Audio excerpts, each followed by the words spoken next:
تکبیر فلسطینیوں سے رشتہ کیا فلسطینیوں سے رشتہ کیا فلسطین زندہ باد فلسطین زندہ باد اسرائیل زندہ باد اسرائیل زندہ باد اسرائیل زندہ باد مرکزی جمعیت اہل حدیث زندہ باد کشمیریوں سے رشتہ کیا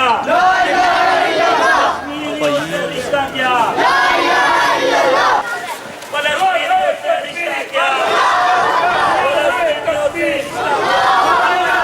رشتہ کیا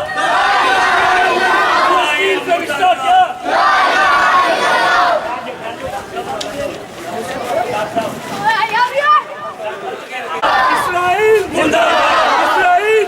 باد اسرائیل زندہ باد نعرہ تکبیر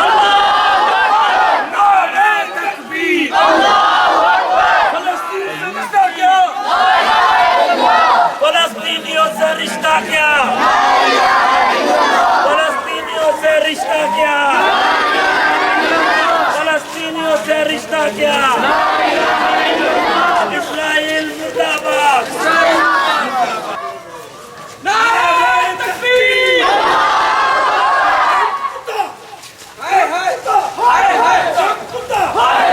نیتنیاہو کتا نیتنیاہو حمدہ ٹرمپ کتا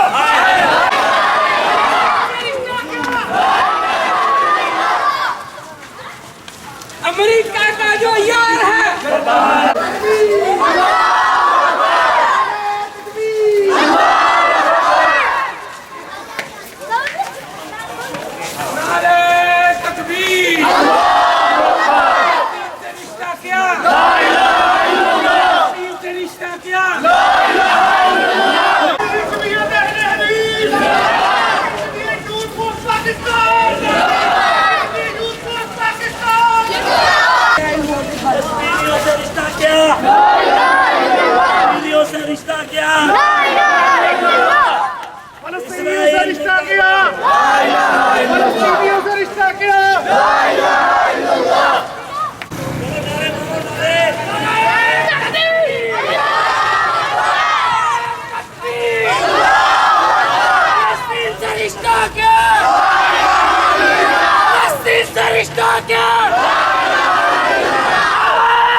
اب آپ کے سامنے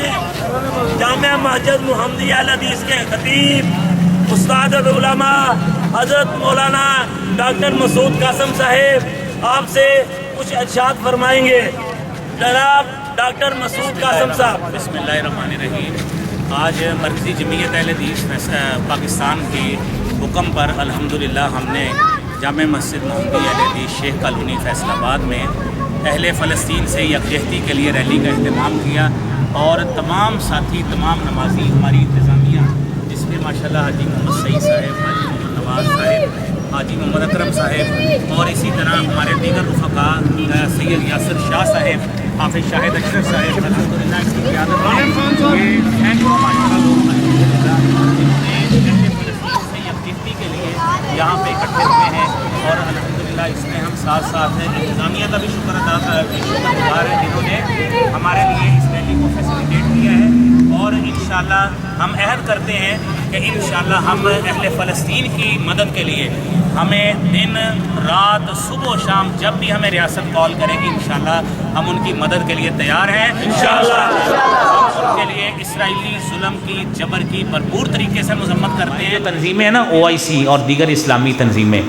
پہلی بات تو یہ ہے غیر مؤثر تنظیمیں ان کو ایکٹیویٹ ہونا چاہیے، مؤثر انداز میں کام کریں. اور نمبر 1 فوری جنگ بندی اور اسرائیل پہ دباؤ ڈالے، جنگ بندی ہو. جو مسلمانوں کے ساتھ جو ظلم ہو رہا ہے نا، سب سے پہلا کام یہ ہے کہ وہ جنگ بندی ہو. دوسرے نمبر پر غیر جانبدار تحقیقاتی کمیشن تشکیل دیا جائے جو اسرائیل کے جنگی جرائم کو ثابت کر کے ان کے زعماء اور ان کے قائدین کو جنگی طور پر اس طرح سزائیں دے جو اس طرح مجرمین کی ہوتی ہے۔ نمبر 3، متاثرہ جو فلسطینی علاقے ہیں، غزہ پٹی ہے اور دیگر علاقے جتنے بھی ہیں، اس میں ریلیف کیمپ فوری طور پر قائم کیے جائیں تاکہ جو بے یار و مددگار زخمی بیچارے جن کو دیکھ کر سچی بات ہے کلیجہ باہر کو آتا ہے جس طرح کے ظلم ان کے اوپر ہو رہے ہیں، ان کے لیے فوری ریلیف کیمپ لگائے جائیں، علاج معالجہ، رہائش اور پناہ کی سہولیات ان کو دی جائیں۔ نمبر 4، آزاد فلسطینی ریاست کے لیے عملی اقدامات کیے جائیں جو یہودیوں نے غصب کر کے، اور حضرت قائد بانی پاکستان نے کہا تھا کہ یہ مغرب کا حرامی بچہ ہے، اہل مغرب نے اس کی پرورش کر کے اس کو سب سے پہلے 1949 میں وجود بخش کے اس کو یہاں پہ اس کا وجود تسلیم کیا 1949 میں، اور بانی پاکستان قائد اعظم کہا کرتے تھے یہ مغرب کا حرامی بچہ ہے جو اس کا وجود یہاں پہ تسلیم کروایا جا رہا ہے، اس لیے پاکستان نے آج تک اس کو تسلیم نہیں کیا۔ اور 5ویں بات کہ اسرائیل کو بین الاقوامی معاہدات کا پابند بنایا جائے۔ یہ کون سی بدماشی ہوئی کہ سارے 194 ملک ہیں اقوام متحدہ کے جو ممبرز ہیں، پاکستان بھی ہے، اسرائیل بھی ہے، امریکہ بھی ہے، سارے لوگ اقوام متحدہ کی باتیں مانتے، قراردادیں تسلیم کرتے، نہ آج تک کشمیر کے حوالے سے بات ہوئی ہے، نہ آج تک فلسطین کی آزاد ریاست کے حوالے سے کسی قرارداد کو تسلیم کیا گیا، نہ ہندو کرتا ہے نہ یہودی کرتا ہے۔ کیوں نہیں کرتے؟ کیونکہ اللہ تعالیٰ نے قرآن میں یہ بات کہی ہے کہ لن ترضى عنك اليهود ولن، یہ آپ سے خوش نہیں ہو سکتے، آپ جو مرضی کر لیں، ہم جتنے مرضی ادھر KFC توڑ لیں، یہ توڑنے سے میرے بھائیوں یہ نہ ہماری تربیت ہے،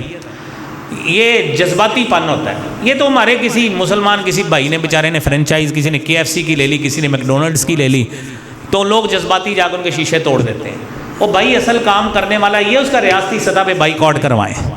یہ توڑنے سے اپنے بھائیوں کا نقصان کریں گے، جس نے کوئی پیسے بیچارے نے کوئی لاکھوں کروڑوں لے کے جگہ لی، ہم نے کسی کی گاڑی توڑ دی، کسی کی جو ہے املاک تباہ کر دی۔